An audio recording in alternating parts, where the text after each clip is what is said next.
അദ്ദേഹത്തിന്റെ ഇത്രയും പ്രായമുള്ള ഒരു ആളുടെ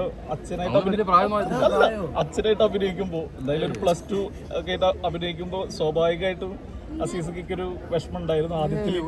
ഒരിക്കലും കാരണം നമ്മളെ ആക്ടറല്ലേ, നമുക്ക് എന്തും ചെയ്യാനുള്ള എന്തും ചെയ്യണം.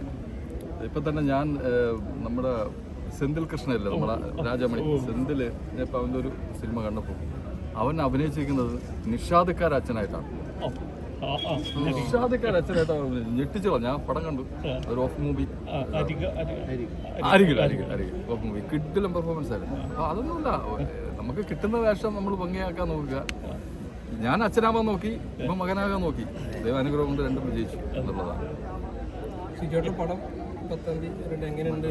മരണമാസം അത് അഭിമാനം എന്ന് പറയാൻ സത്യം പറഞ്ഞാൽ ഇപ്പൊ പറഞ്ഞില്ലേ, നമ്മൾ സ്കിറ്റ് എഴുതിയൊക്കെ വന്ന് സ്കിറ്റ് ചെയ്തു വരുന്ന, പക്ഷെ ഇന്ന് വരെ നമുക്ക് സിനിമയെക്കുറിച്ച് ചിന്തിക്കാൻ പോലും എഴുതാൻ പോലും ഒരു അവസരമല്ല, അതിനുള്ള ഇതുപോലെ നമുക്ക് കിട്ടിയിട്ടില്ല. പക്ഷെ ഈ റീൽ എന്ന് പറഞ്ഞാൽ അത്ര ചെറുതൊന്നുമല്ല, റീലിൻ്റെ കണ്ടന്റ് ഉണ്ടാക്കാൻ ഭയങ്കര ബുദ്ധിമുട്ട് തന്നെ.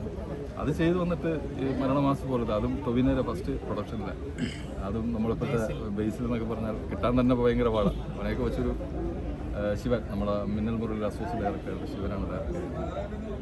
വിമാനം തന്നെയാണ് നമ്മുടെ ചെറുക്കൻ്റെ പുറത്ത്. കാര്യം അതൊരു വൻ വിജയമാകട്ടെ. കാരണം എന്ന് പറയുമ്പോൾ ഞാൻ ഇപ്പോൾ ഒരു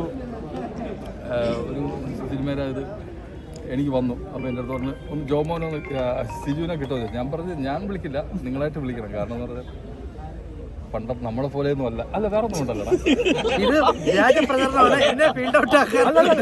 ഞാൻ പറഞ്ഞു എൻ്റെ അടുത്ത് പറഞ്ഞ ഞാനവൻ്റെ ഡേറ്റ് വാങ്ങിച്ചു തരില്ല, നിങ്ങൾ അവനെ വിളിച്ചു, കഥ കേട്ടു, അവന് കഥ ഇഷ്ടപ്പെട്ടാൽ മാത്രമേ അവൻ ഡേറ്റ് തരുള്ളൂ, ഞാനായിട്ട് അവൻ്റെ ഡേറ്റ് ഒന്നും വാങ്ങി തരില്ല. ഞാൻ പറഞ്ഞു ഇപ്പോഴത്തെ പിള്ളേരൊന്നും അങ്ങനെ അല്ല. കാരണം വർക്ക് വളരെയധികം ആത്മാർത്ഥതയോടുകൂടി കൊണ്ടുപോകുന്ന, സത്യസന്ധമായിട്ട് പറയാം. ഇവനൊക്കെ അങ്ങനെ നോക്കുന്ന പയ്യന്മാരാണ്. ഇവനതെല്ലാവരും നമ്മൾ ജോമോനാണ് ഇപ്പോഴത്തെ വേറൊരു ലെവൽ. കാരണം അവർക്കൊത്ത് സത്യം പറഞ്ഞാൽ നമ്മൾ പോയേ പറ്റൂ, അല്ലെങ്കിൽ വീട്ടിൽ ഇരിക്കേണ്ടി വരും.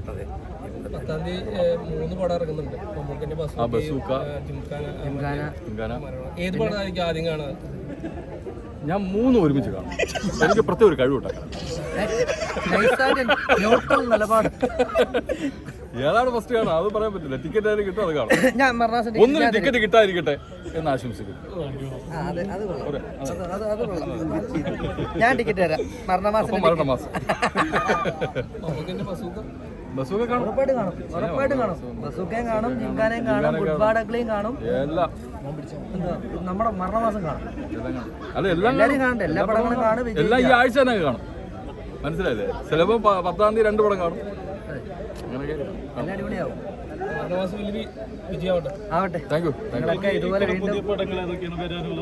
ഇനി റിലീസാവും 17-ാം തീയതി ഞങ്ങൾ ആഭ്യന്തര കുറ്റവാളി എന്ന് പറഞ്ഞ ആസിഫ് അലിയുടെ, അതാണ് ഇപ്പം ഈ മാസം ഉള്ളത്. അത് നമ്മുടെ ജയഹേര റിവേഴ്സാണ്. ജയഹേ സ്ത്രീകൾക്കുള്ള സിനിമയാണെങ്കിൽ ഇത് പുരുഷന്മാർക്കുള്ള സിനിമയാണ്. അപ്പോൾ എല്ലാവരും ഇത് കാണണം. പക്ക പുരുഷ സിനിമയാണ് ആഭ്യന്തര കുറ്റവാളി.